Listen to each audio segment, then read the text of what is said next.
Assalamualaikum warahmatullahi wabarakatuh. Ketemu lagi dengan channel Pepen Febriandi. Kali ini kita akan membahas saham yang dipegang oleh Pak Lo Keng Hong, yaitu PT Gajah Tunggal. PT Gajah Tunggal ini dia adalah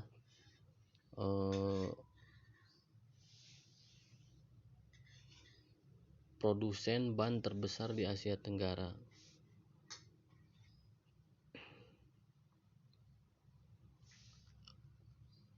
Untuk kepemilikannya itu dimiliki oleh Denham Pte. Pengendali Denham ini dia adalah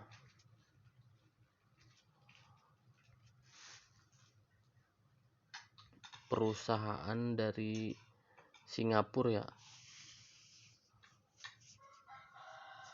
Perusahaan dari Singapura adalah pemain besar industri ban di Cina.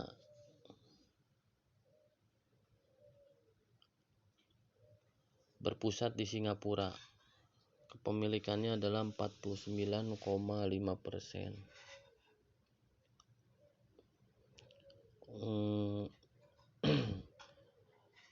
10%-nya dimiliki oleh Michelin, 5% dimiliki oleh Pak Lo Keng Hong, dan 35% dimiliki oleh masyarakat.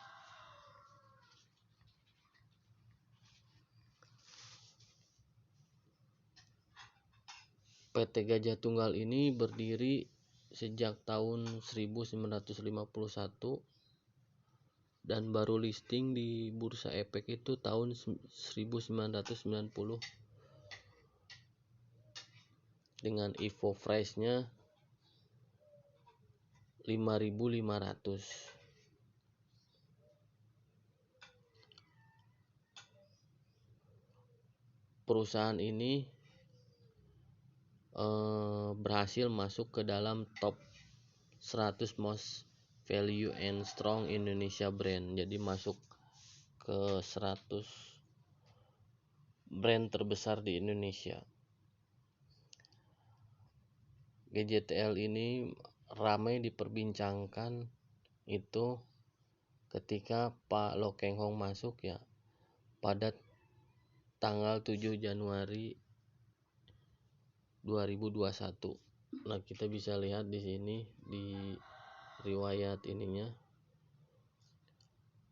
7 Januari 2021 sahamnya langsung melesat ya pas Pak Lo Keng Hong masuk, langsung menggenggam 176 juta lembar atau sekitar 5%. Bisnis utama Gajah Tunggal adalah memproduksi dan mendistribusikan ban berbagai jenis kendaraan. Juga mendistribusikan produk karet seperti karet sintetis, benang ban, ban dalam, plop, o-ring, dan lain-lain. Jadi Gajah Tunggal ini adalah produsen ban terbesar di Asia Tenggara ya.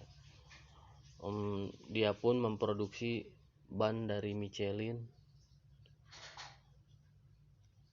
karena bekerja sama juga dengan Michelin.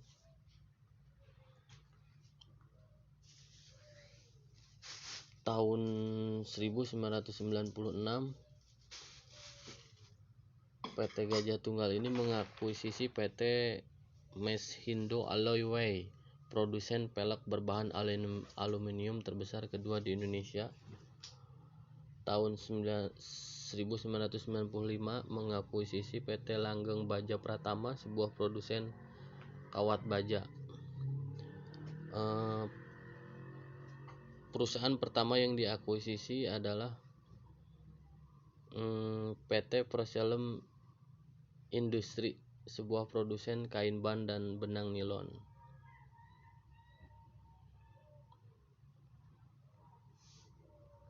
Bagaimana prospeknya?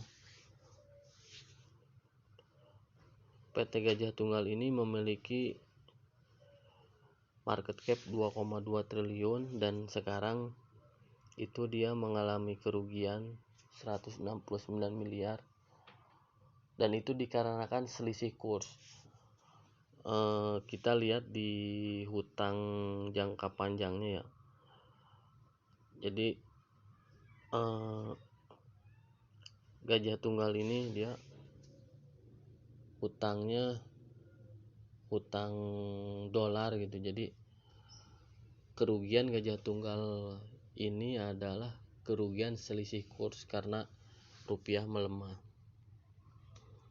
Nah, kita bisa lihat di sini hutang Gajah Tunggal itu. Nah, hutang jangka pendeknya itu 1,1 triliun, hutang jangka panjangnya 4,6 triliun. Gajah Tunggal ini pun dia mengeluarkan obligasi ya. Cashnya hanya 654 triliun. Kelebihan Gajah Tunggal ini, nah ini mengalami kerugian di kuartal 2 dan kuartal 3.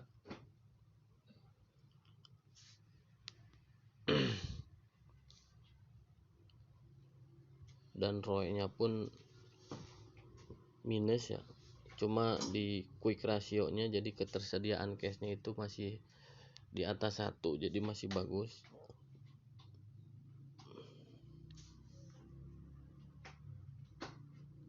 Kalau melihat dari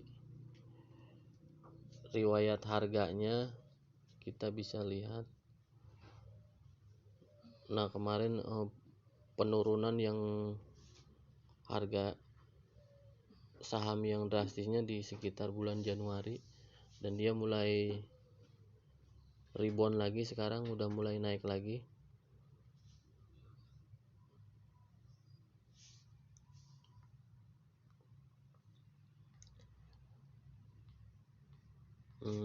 Kinerjanya begitu, kinerjanya kurang stabil dan malah sekarang membukukan kerugian. Sebagai perusahaan yang sudah berjalan di 3 dekade, tapi kinerjanya tidak stabil. Kalau dari segi pendapatan itu meningkat dari 2021 itu penjualannya sekitar 11,1 triliun, 2022 meningkat jadi 12,7 triliun. Tapi untuk net profitnya malah rugi.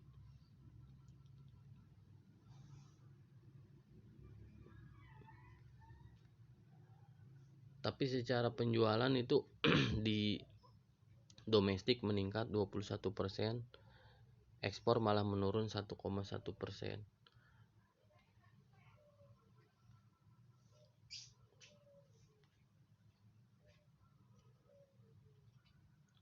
Kelebihan GJTL ini adalah dia PBP-nya yang masih murah ya, cuma 0,32.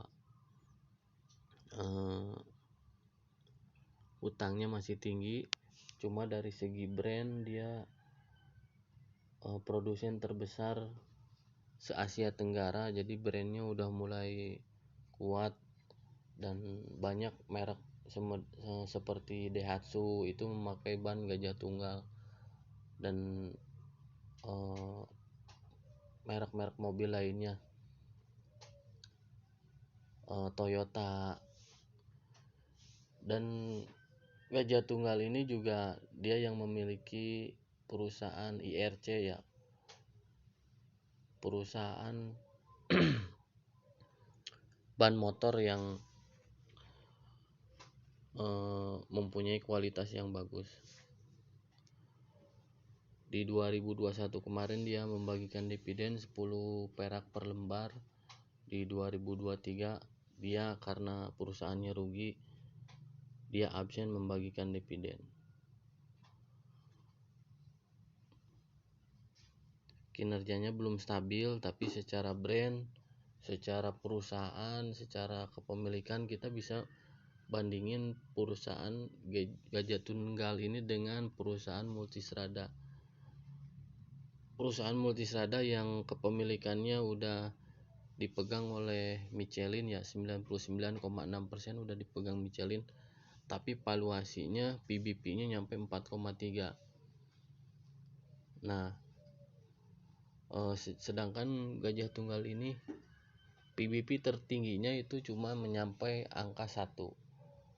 Mungkin ke depan prospeknya akan semakin bagus karena melihat peningkatan penjualan dan peningkatan kerjasama. Gajah Tunggal ini pun bekerja sama dengan Nokian Tire ya. Terus dia pun udah mulai membuat ban yang ramah lingkungan.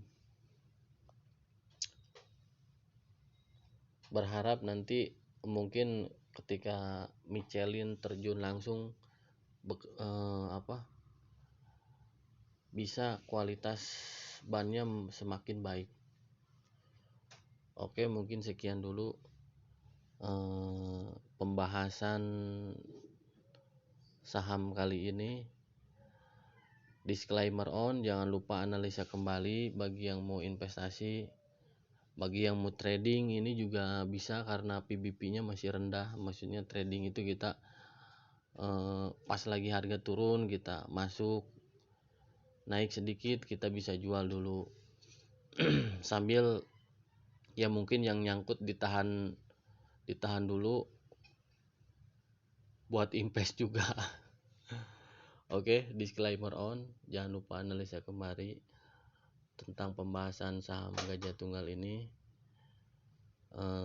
Salam cuan selalu. Assalamualaikum warahmatullahi wabarakatuh.